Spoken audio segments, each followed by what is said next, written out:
Hello there, everyone. I am Anne LaFollette, and in this week's broadcast, I would like to talk to you about 3 ways that you can jumpstart your creative practice.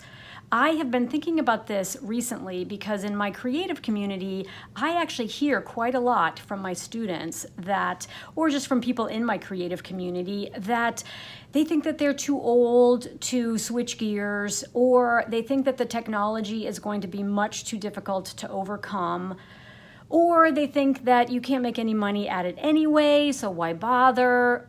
Or they think that they don't have a unique style and they just don't know where to start. And I just want to tell you right now and really implore you to stop thinking those things and to realize that it is never too late to create, which you know is my motto.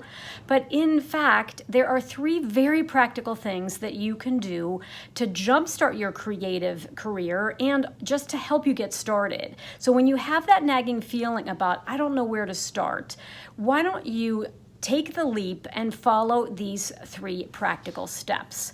So the first one is you have to start making work, right? You have to just get super practical. You have to get a notebook out or a pad or just regular computer paper, and you need to start creating things. You need to either draw or sketch or paint or whatever actually you're most attracted to, but you have to just create a lot of work and get into a routine around it. I wrote a blog post a couple weeks ago called Embracing the Creative Process, and in that blog post I wrote a lot about the ritual and how important a ritual can be in getting you to be excited about this daily practice instead of thinking about it as a chore. So that is like super important. The other thing is it's really important to stop cruising the internet and to actually go to a museum or an exploratorium or to the planetarium near you. And there are a couple of really important reasons for this. Number 1 is you'll get outside, you'll either drive or walk, you'll get your body moving, and you will be outside of your house. And the other really important reason is because when you're scrolling and scrolling and scrolling on Instagram or on Pinterest, the amount and the volume of the sheer volume of the content that you're trying to absorb is way more than your brain can possibly process. Whereas if you physically go to a museum or even just a park and gain inspiration and gather inspiration in that manner, your brain is going to be able to process it, and sometimes the museum environment itself, like the physical space, is just as inspiring as the actual artwork on the walls.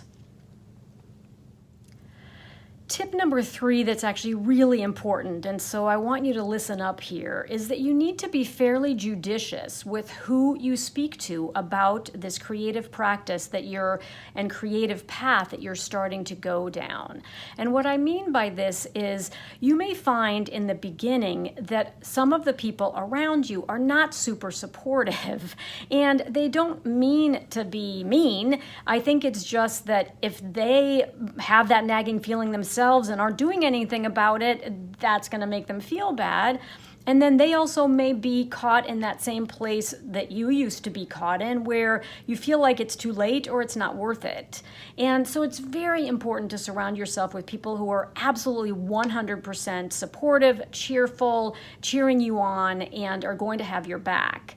I've been incredibly fortunate that in my particular situation, I never ran into any resistance at all. I think that when I had to reinvent myself at the age of 58, it was my family that knew this was going to be a much better path for me. I think they knew before me that this was going to be a place where I could discover my passion and where I would really be able to soar.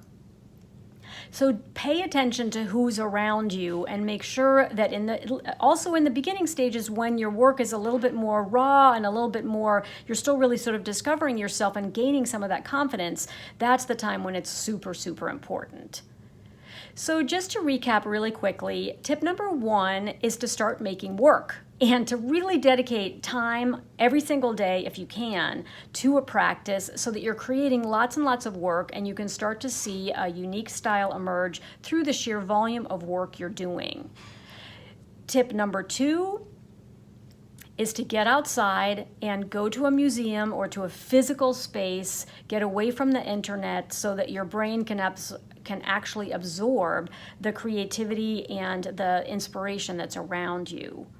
And then tip number 3 is make sure that you are surrounding yourself with people who are going to be ultra supportive, because it's hard enough work for you to do this. This artistic path can be lonely. You can be spending a lot of time by yourself pursuing it. And so you need to make sure that when you are surrounded by people and you're meeting with friends and family, that they are 100% supportive of what it is that you're doing. I hope these tips were helpful. If you like this broadcast, please hit the subscribe button, and I will see you again next week. If you would like some extra help from me in getting started in surface design specifically, please click the link below this video that will take you to the waitlist for my free live workshop. I run a 4-part live workshop on Facebook a couple of times a year, and it's called How to Get Started in Surface Design. So if you would like to participate in the live workshop, get on the waiting list right away by clicking the link below this video. And enrollment will open actually next week, and the course itself starts on August 1st.